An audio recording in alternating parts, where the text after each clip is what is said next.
नमस्कार, आप देख रहे हैं खबरें अब तक और मैं हूं आपके साथ ज्योति श्रीवास्तव।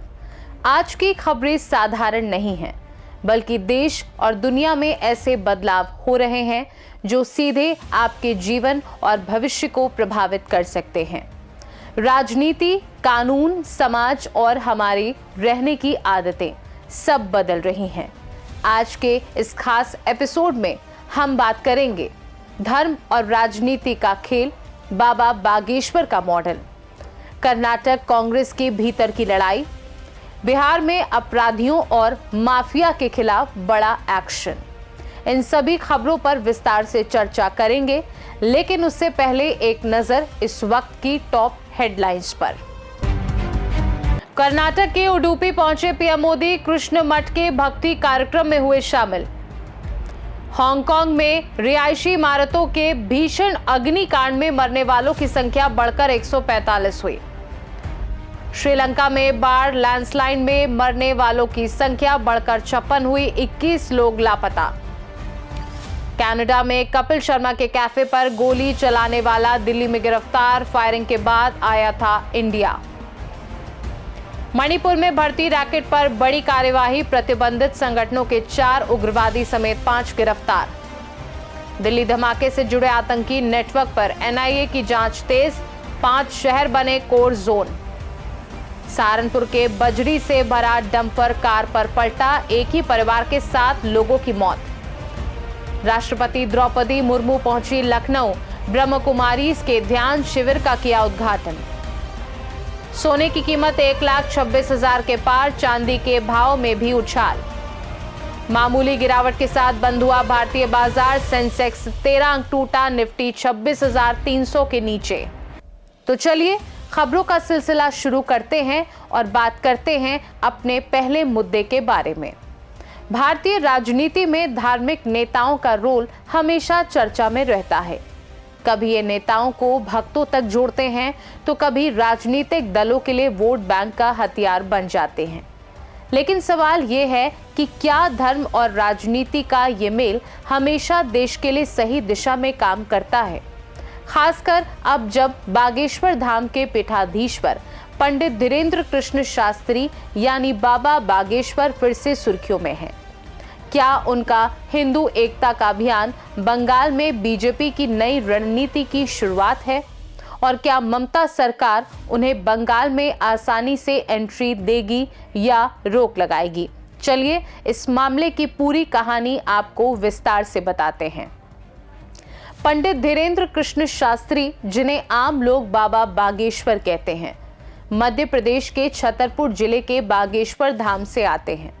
उनके कार्यक्रम हनुमान चालीसा, राम कथा और हिंदू एकता पर आधारित होते हैं, जो लाखों भक्तों को आकर्षित करते हैं। 2022 में कोविड के दौरान उनकी कथाओं ने उन्हें राष्ट्रीय पहचान दिलाई, लेकिन 2023 से उनका राजनीतिक रंग भी गहरा होने लगा। प्रधानमंत्री नरेंद्र मोदी ने फरवरी 2025 में उन्हें हिंदू एकता के प्रयासों के लिए सराहा, जबकि विपक्ष ने इसे सांप्रदायिकता बढ़ाने वाला कदम बताया। धीरेन्द्र शास्त्री खुद कहते हैं कि वे किसी पार्टी के नहीं हैं, लेकिन सभी हिंदूवादी दलों के समर्थक हैं। उनके कार्यक्रमों और भाषणों का असर खासकर ग्रामीण हिंदू और युवा वर्ग पर दिखाई देता है, जो बीजेपी के लिए वोट बैंक का महत्वपूर्ण हिस्सा है। बिहार मॉडल की बात करें तो बिहार विधानसभा चुनाव से पहले धीरेन्द्र शास्त्री की सक्रियता चरम पर थी। मार्च 2025 में पटना और आसपास के जिलों में उन्होंने हिंदू एकता और भगवा हिंदू राष्ट्र के सपनों को लेकर कार्यक्रम किए। आरजेडी नेताओं ने उनका विरोध किया और कहा कि यहां सांप्रदायिक तनाव बढ़ा सकता है, लेकिन नतीजा साफ था और एनडीए ने 243 में से 202 सीटें जीत लीं। लोगों ने कहा कि धीरेन्द्र शास्त्री की कथाओं ने खासकर ईबीसी और ओबीसी वोटों को एकजुट किया। धीरेन्द्र शास्त्री की रणनीति में 3 खास मुद्दे साफ थे कि हिंदू एकता का प्रचार, कन्वर्जन और घुसपैठ के खिलाफ बोलना, स्थानीय बीजेपी नेताओं के साथ मंच साझा करना। उनके इस मॉडल ने हिंदू वोटों को एकजुट किया और चुनावी सफलता दिलाई। वहीं अब बाबा बंगाल जाने की तैयारी कर रहे हैं। ऐसे में अब सवाल ये है कि क्या वही मॉडल पश्चिम बंगाल में लागू होगा। आपको बता दें कि दिसंबर 2025 में कोलकाता के ब्रिगेड ग्राउंड पर हिंदू यूनिटी इवेंट की योजना है, जिसमें बाबा बागेश्वर और बाबा रामदेव शामिल होंगे। अनुमान है कि 5 लाख लोग इस इवेंट में जुट सकते हैं। हालांकि अक्टूबर 2025 में उनका कोलकाता दौरा ममता सरकार ने अचानक कैंसिल कर दिया था। आधिकारिक वजह थी भारी बारिश और जलभराव का खतरा, लेकिन धीरेन्द्र शास्त्री ने इसे धर्म विरोधी साजिश बताया। जाहिर है पश्चिम बंगाल में ममता बनर्जी की टीएमसी सरकार हिंदू मुस्लिम संतुलन बनाए रखने पर जोर देती है। उनकी मां माटी मानुष की छवि के चलते बड़े धार्मिक कार्यक्रमों को अनुमति देना संवेदनशील मामला बन गया है। विपक्ष और बीजेपी का तर्क है कि ये हिंदू विरोधी कदम है। बीजेपी नेता और सुवेंदु अधिकारी जैसे नेता इसे 2026 विधानसभा चुनाव का हथियार बना रहे हैं, क्योंकि ये वही मॉडल है जो बिहार में काम कर गया था। बंगाल में हिंदू आबादी करीब 70% है, लेकिन टीएमसी की मजबूत पकड़ के कारण बीजेपी के लिए धार्मिक कार्ड खेलना चुनौतीपूर्ण है। कुल मिलाकर अगर देखा जाए तो बाबा बागेश्वर की एंट्री पूरी तरह असंभव नहीं। अगर भाजपा दबाव बनाए तो कोर्ट या केंद्र के हस्तक्षेप से अनुमति मिल सकती है, लेकिन ममता सरकार इस मामले में बहुत सतर्क है। चुनावी विवादों में उलझने और धर्मनिरपेक्ष छवि बनाए रखने की उनकी रणनीति साफ दिखाई देती है। लेकिन सवाल अब भी वही है कि क्या बाबा बागेश्वर बंगाल में हिंदू एकता का मिशन आगे बढ़ा पाएंगे या ममता सरकार उनकी राह में रोड़ा बनेगी। दिसंबर 2025 के कोलकाता इवेंट का नतीजा ही बताएगा कि बिहार मॉडल बंगाल में काम करेगा या नहीं। लेकिन एक बात साफ है कि राजनीति और धर्म का ये खेल अब सिर्फ श्रद्धालुओं तक सीमित नहीं है, बल्कि आने वाले चुनावों में निर्णायक भूमिका निभा सकता है। खैर, बढ़ते हैं अपनी अगली खबर की ओर। कर्नाटक कांग्रेस में मुख्यमंत्री पद को लेकर खींचतान अब आमने सामने की लड़ाई बन गई है। सवाल ये है कि सीएम सिद्धारमैया बने रहेंगे या डिप्टी सीएम डीके शिवकुमार को मौका मिलेगा। और राहुल गांधी का जो नारा है कि जितनी हिस्सेदारी उतनी भागीदारी, क्या वह इस लड़ाई में काम आएगा या नहीं। आइए इस मामले की पूरी कहानी आपको विस्तार से समझाते हैं। आपको बता दें, कर्नाटक कांग्रेस में मुख्यमंत्री पद को लेकर 2 बड़े नेता आमने सामने हैं। सीएम सिद्धारमैया और डिप्टी सीएम डीके शिवकुमार। दोनों के गुटों में खींचतान इतनी बढ़ गई है कि पार्टी हाईकमान को हस्तक्षेप करना पड़ा। कांग्रेस सूत्रों के मुताबिक हाईकमान शनिवार देर शाम या रविवार सुबह दिल्ली बुलाकर इस विवाद का समाधान निकालने की कोशिश करेगी। फिलहाल दोनों नेताओं को दिल्ली बुलाए जाने की आधिकारिक सूचना नहीं मिली है। वहीं राहुल गांधी पिछले कुछ सालों से देश भर में जातिगत हिस्सेदारी और सामाजिक न्याय के मुद्दे को जोरों शोरों से उठाते रहे हैं।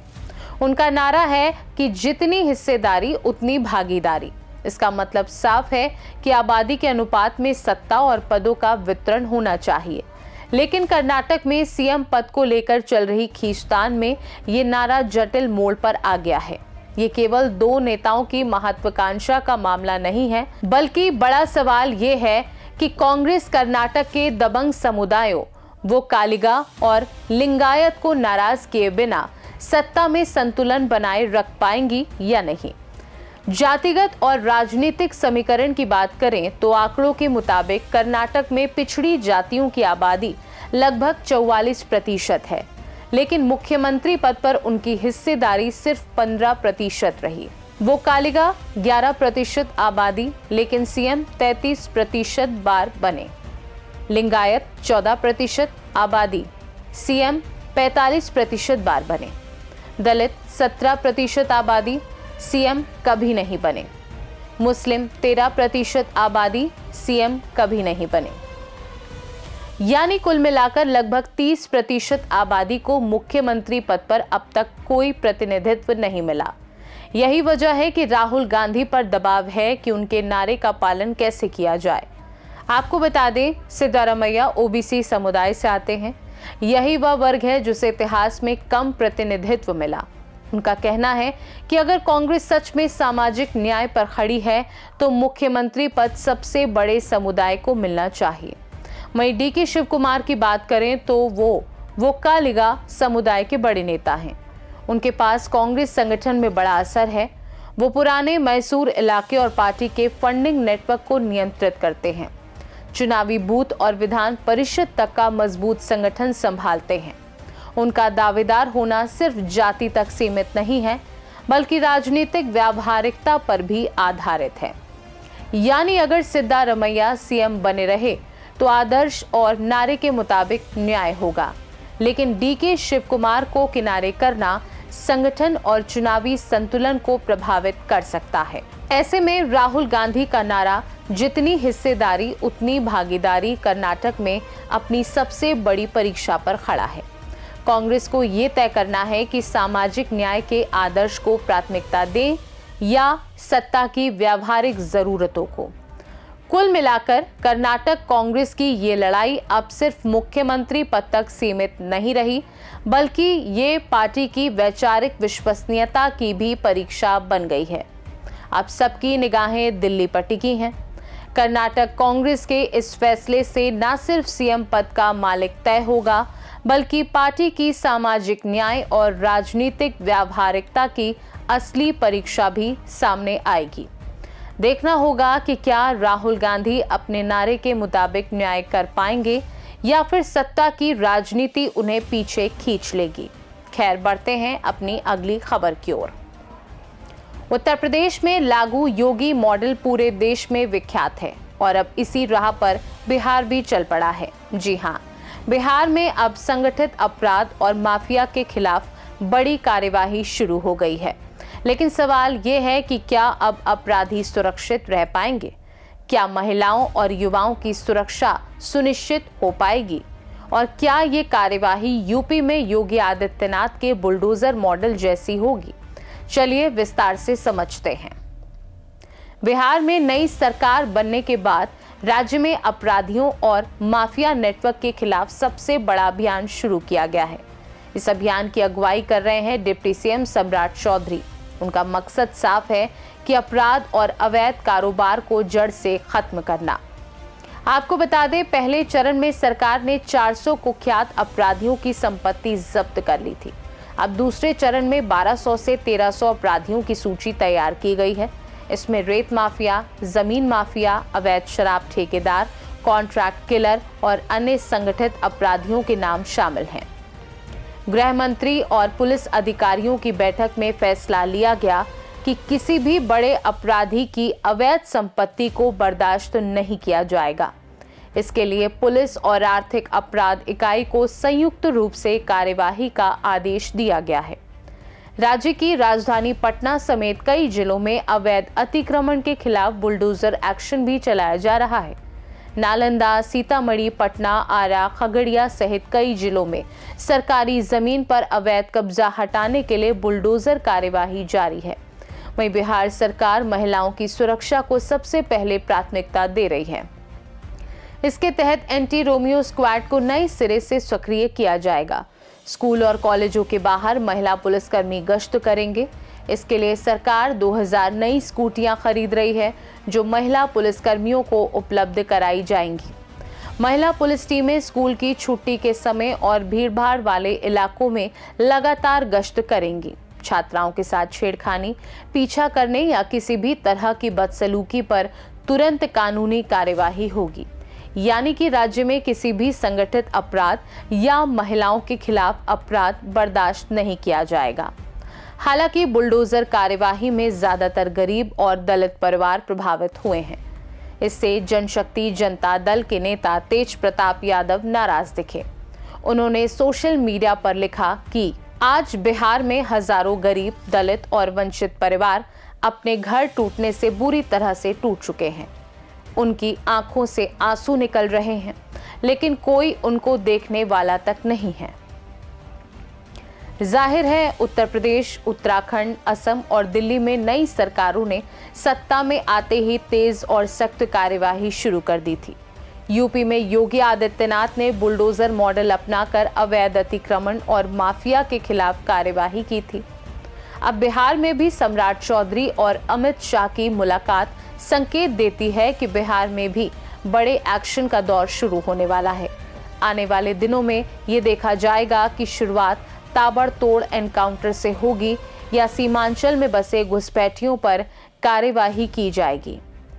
कुल मिलाकर बिहार सरकार ने संगठित अपराध और माफिया के खिलाफ मिशन मोड में कार्यवाही शुरू कर दी है। पहले चरण में 400 अपराधियों की संपत्ति जब्त, दूसरे चरण में 1200 से 1300 अपराधियों की सूची तैयार। अब सबकी निगाहें इस बात पर टिकी हैं कि बिहार सरकार इस अभियान में कितनी जल्दी और कितनी सख्ती से माफियाओं और अपराधियों पर कार्यवाही करेगी। खैर, जाते जाते आपको एक और अहम मुद्दे से रूबरू करा देते हैं। दुनिया बदल रही है और ये बदलाव अब सिर्फ तकनीक या नए ट्रेंड से नहीं बल्कि हमारी रहने की आदतों से नजर आ रहा है। सवाल ये है कि हम कहाँ रह रहे हैं और ये बदलाव हमारे जीवन को कैसे प्रभावित कर रहा है।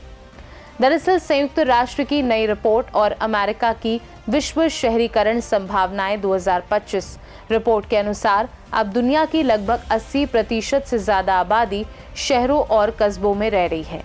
ये एक ऐसा बदलाव है जो पहली बार इतना तेजी से हुआ है। 2018 में सिर्फ 55% लोग शहरों में रहते थे, लेकिन अब यह आंकड़ा तेजी से बढ़कर 80% के करीब पहुंच गया है। रिपोर्ट बताती है कि 45% लोग शहरों में और 36% लोग कस्बों में रह रहे हैं, जबकि ग्रामीण क्षेत्रों में अब केवल 19% लोग रहते हैं। रिपोर्ट का अनुमान है कि 2050 तक दुनिया की 83% आबादी शहरों में रहने लगेगी। इसका मतलब है कि आने वाले समय में शहर और फैलेंगे, नए कस्बे बनेंगे और गांव की आबादी और कम हो जाएगी। हालांकि इसके पीछे कई कारण हैं, जैसे एशिया और भारत जैसे देशों में लोग अच्छी पढ़ाई, नौकरी या बेहतर जीवन के लिए शहर आ रहे हैं। यूरोप और उत्तरी अमेरिका में मुख्य कारण अंतर्राष्ट्रीय प्रवास है। जाहिर है, शहरी जीवन केवल सुविधाएं नहीं लाता बल्कि कुछ चुनौतियां भी लेकर आता है, जैसे शहरों में वायु प्रदूषण और बढ़ती गर्मी हृदय रोग जैसी बीमारियों का कारण बन रही हैं। कई शहरों में हरित स्थान यानी पार्क और खुली जगहें कम हैं, जिससे लोगों में चिंता और अवसाद बढ़ रहा है। रिपोर्ट कहती है कि दुनिया अब तेजी से एक पूरी तरह शहरी दुनिया बन रही है। इसका असर हमारे स्वास्थ्य, जीवन शैली और मानसिक स्थिति पर पड़ रहा है। इसलिए भविष्य में शहरों की योजना बनाना और हरित, स्वच्छ और सुरक्षित जगहें सुनिश्चित करना बेहद जरूरी है। जाहिर है, गांव और कस्बों की जगह अब शहरों ने ले ली है, लेकिन इसके साथ ही स्वास्थ्य और मानसिक स्वास्थ्य जैसी चुनौतियां भी सामने आई हैं। सवाल ये है कि क्या हम समय रहते शहरों को सुरक्षित और रहने योग्य बना पाएंगे? यही अब हमारी बड़ी चुनौती है। तो ये थी आज की बड़ी खबरें। धर्म और राजनीति, कर्नाटक की कांग्रेस लड़ाई, बिहार में माफिया और अपराधियों पर सख्त कार्यवाही और तेजी से बदलते शहरों की दुनिया। साफ है कि देश और दुनिया दोनों ही तेजी से बदल रहे हैं। चुनाव, कानून और समाज की दिशा अब पहले जैसी नहीं रही।